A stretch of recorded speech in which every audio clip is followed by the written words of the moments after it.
Thanks for joining us for Teen Talk, where we are talking about destiny. Is there life after death? What about the problem of sin? How do we deal with it? And we've looked at a lot of different religions, the first religions that existed: Judaism, Christianity, Islam, Hinduism, and now we come to Buddhism and how it offshoots from Hinduism.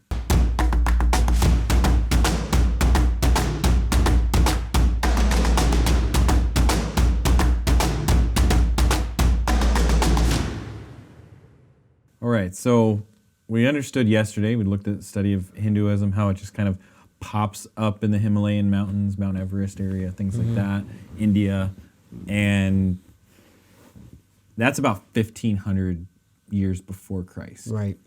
And now this has existed for thousands of years at this point, and along comes this guy, Gautama.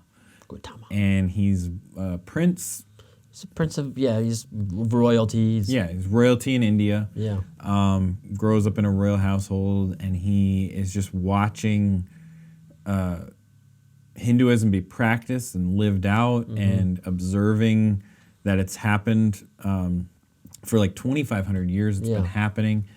And he sees what you said yesterday. And this thing is stressful. Yeah. It only causes problems. Like, people are depressed and hate their life. Yeah, people are stuck in this cycle of like being reincarnated back in place. Like they're just stuck in this. They can't go anywhere. Right. And so he lives like 563. He's a little bit before Muhammad. And he sees this stress and doesn't like it. He's like, this is not fair for the people who don't understand, aren't enlightened. Don't become the Brahmin. And he's like, there's got to be a better way. Yeah. You've got to be able to get out of this. You know, there's got to be a better religion to exist. Right. And so he goes on this trek. He actually is in India and heads eastward towards China. And he is just on this, like, path of enlightenment, you know. Trying to find his enlightenment.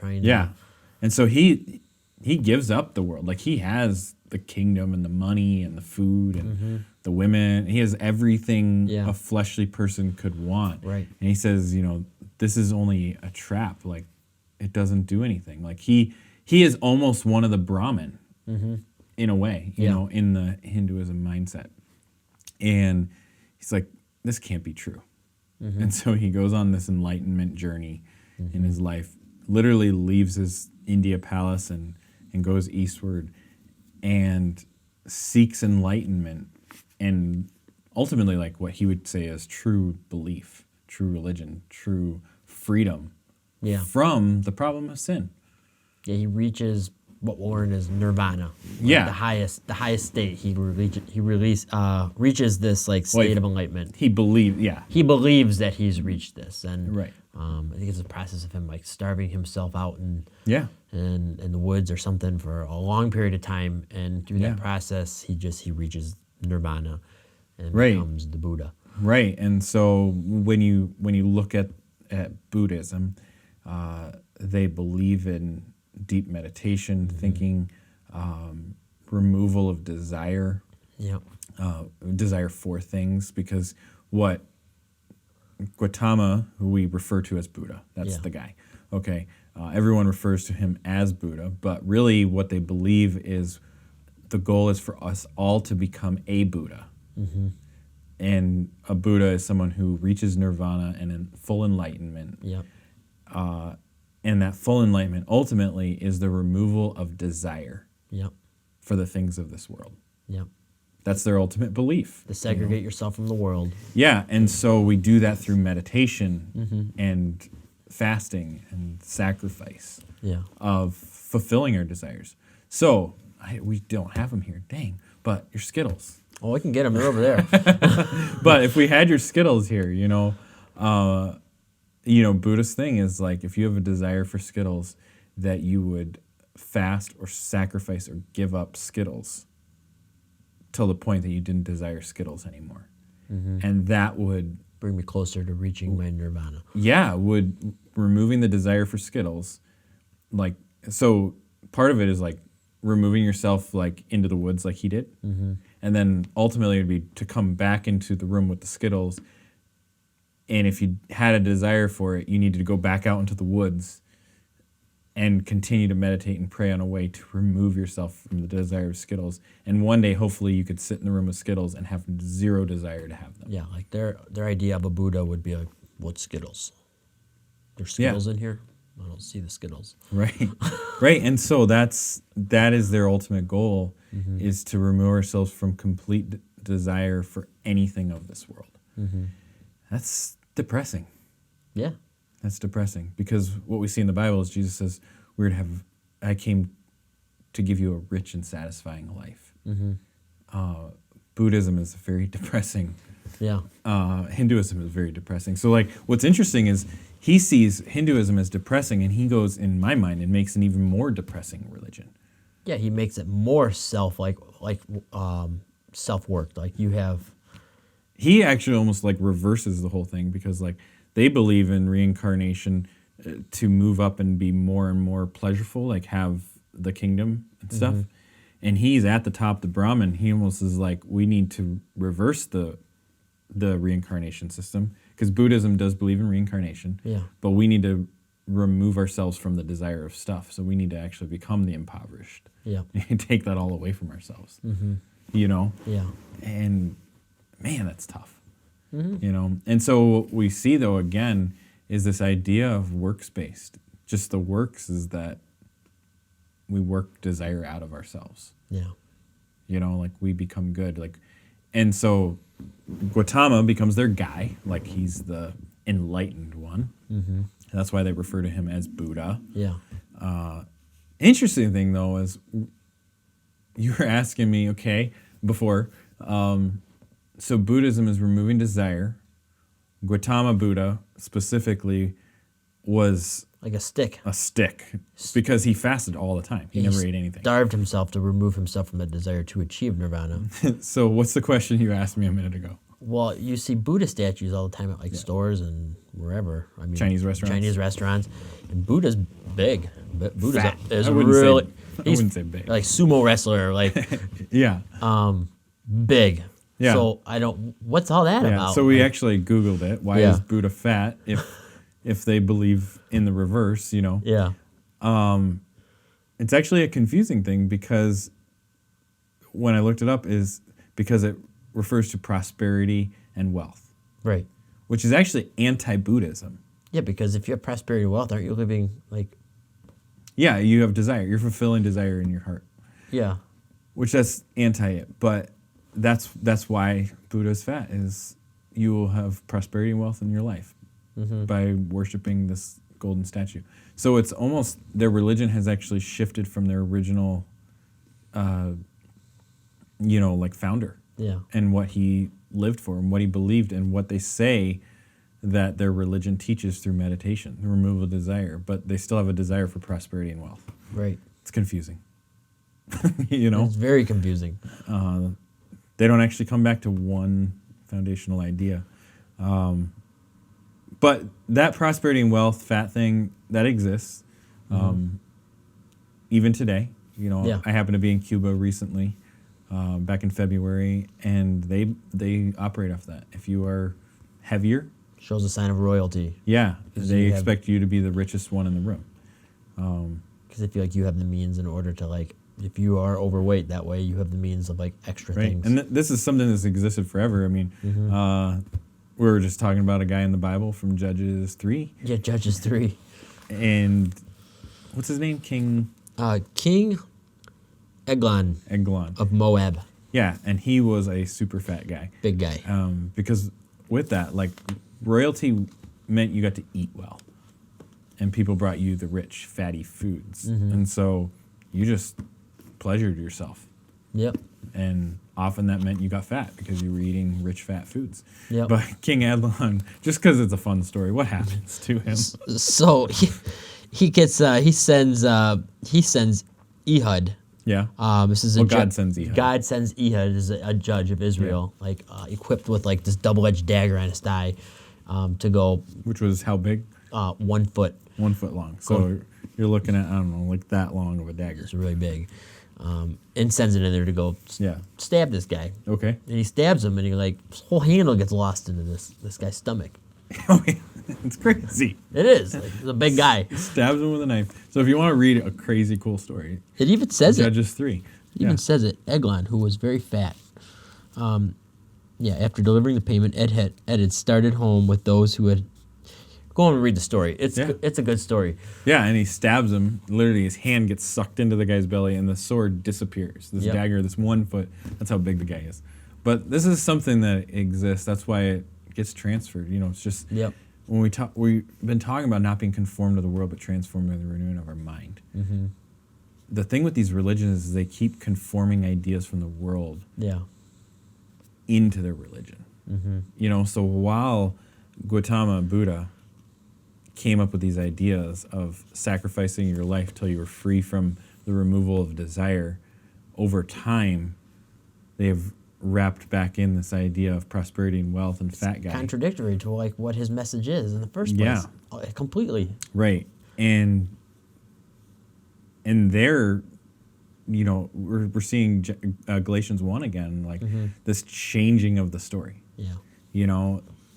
And so the changing of the story just keeps happening because they all have this problem of sin, and what they're realizing, just like Gautama saw with Hinduism, he saw the problem of sin, and he realized that the Hinduism reincarnation process didn't fix the problem of sin. The problem is he didn't come back to Jesus. No.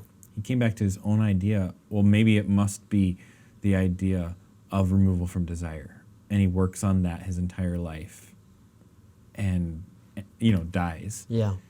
And sadly doesn't know Jesus.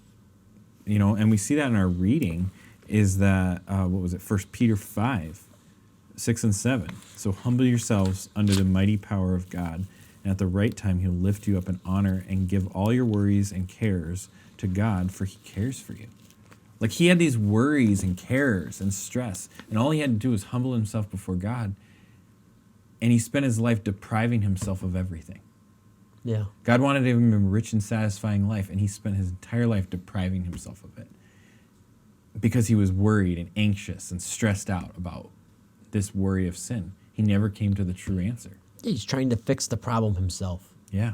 Instead of just handing it over to God. And that's what we keep seeing with religion after religion is from Islam to Hinduism to even the Jews that follow after Jesus, like once Jesus is born, is they want to keep control of, no, I'm going to fix the problem. Yeah, they have a problem with the submission to God. Like they have a problem with submitting to God, so they take it in their own hands. Because it comes back to Isaiah 14. Because they want to be like the Most High. Yeah. It's pride thing. It's a pride issue. That's what it all is. Well, if you even say it that way, Hinduism, to become like the Brahmin, to become a Brahmin, to become the Most High, that's their whole goal. Hinduism, removal of desire, to become one with the Great Spirit again. Both of them do the same thing. And it's both of those is through the process of reincarnation. Yep. Even Judaism and Islam, is the removal of this sin, to become like the Most High. Yep. Whereas we sit here and looking at the scriptures and say the Most High I cannot become like. He is worthy of praise. I'm going to worship him. Yeah. And I am a sinner and he paid for me. It's a totally different... It's a completely different concept. Yeah. Yep. So when we come down, we'll talk more about this in the coming days, when we come down to this idea of, don't all religions teach the same thing? No. No, they most certainly do not. No, they do not. Most religions teach the same thing. Well, there's a lot of people today saying that it is, we all serve the same God. It's the same thing. And just peeling through Hinduism, Buddhism, these two specifically, no, that's definitely not. Well, see, the thing is, most religions do teach the same thing. It's just there's one that doesn't. Yeah. And it's that of the Word of God, the Bible, Jesus. Every other religion really does teach the same thing. Yeah. You work, hopefully your good outweighs your bad in the end. There's only one other religion, one other ideal of religion. There is either I work myself to salvation, God paid for my salvation, or there is no God and we become nothingness. Those are the three ideas. Yeah, there's people who believe that too. And so ultimately, your religion falls in one of those three camps. Yeah. And so you either believe in no religion, you believe in Jesus, or you believe you work your way to heaven. Right. And we've seen from Islam, we've seen from the Jews who don't have faith in God but believe in their works, like that, I honor the Sabbath in these ways, like their works. We've seen it from Hinduism and Buddhism. Right. That hopefully through my actions here, my sacrifices and my good deeds, that in the end, I've paid enough. Right.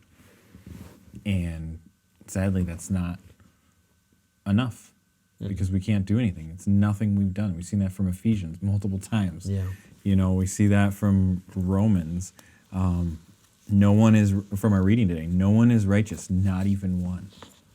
Mm-hmm. The Isaiah reading, even our righteous deeds are filthy rags before God. Like those are some powerful words. So even if I'm like Mother Teresa, right? If you don't know who she is, you probably should have like this concept. Yeah. Like she's this really nice lady, did a lot of really good things. Like even if you're that lady, whoever, we use that phrase, like you're like Mother Teresa, filthy rags, Yep. Gandhi, another guy, like probably heard of him before. Yeah. But like Gandhi, another great guy, did a lot of great things. He's a Hindu. Yeah. Mother Teresa was a Catholic. But these are people who, like, the world refers to, these are great human beings who did great things. They're like filthy rags before God.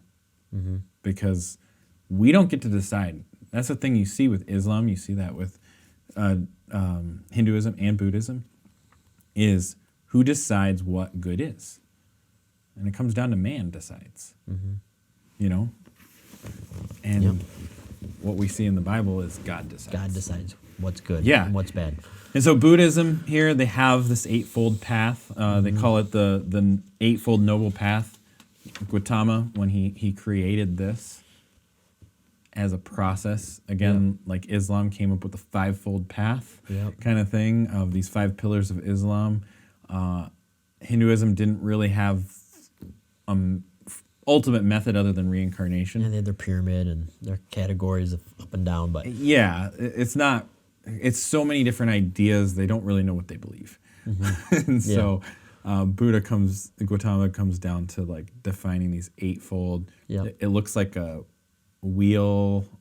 Yeah, it's like on a ship. Spokes. Like it's got these 8 spokes. And each spoke represents something, but they have these. It's really broken up into 3 things: these wisdom, ethical, and concentration things. So you can really look into them, but ultimately they come back to understanding, thinking. Like you're trying to feel good, have this peace. He's trying to make this eightfold way to feel good about your sin. Yeah. And the Bible teaches, cast your cares on the Lord. And as a Christian, that is it is a comforting and like freedomist thing, like to, I don't know if freedomist is a word, but freedomist. That's my word today. Okay. Mark it down, guys. Freedomist. It's going to be in the Urban Dictionary next week. Oh my goodness. But anyways, just when you actually hand everything over to Christ, when you give it to Him, that the freedom you have in that. Yeah. I don't need to reach nirvana. Like I hand my cares over to the Lord, just like it says here. Yeah, humble yourself. Humble myself before Him and let Him take control. Gautama wouldn't humble himself. He saw the problem and tried to fix it himself. Maybe you're there. Maybe you've been trying to fix it your whole life. Yeah. Jesus just wants you to cast your cares upon Him. And so if you haven't done that, you can go back to our Christianity one where we talk about the gospel and what Romans actually says from Romans 3, Romans 6, Romans 5. You just turn to Ephesians 2 and you can read the gospel there. Jesus died for your sins, and all you have to do is have faith in Him. That's right. And dedicate your life to Him. And that's how we humble ourselves before the Lord. So I hope that you've done that or you will do that. If you need any help, you can reach out to us, talk with us, message us, call us, reach out to your leaders, whatever you need to do. We'd love to help you with that. And then you can join us tomorrow. We're going to jump into this Mother Nature Mother God. Mother God, yeah. What is it, like Green Earth World movement thing that we're on, and see what they believe about life after death.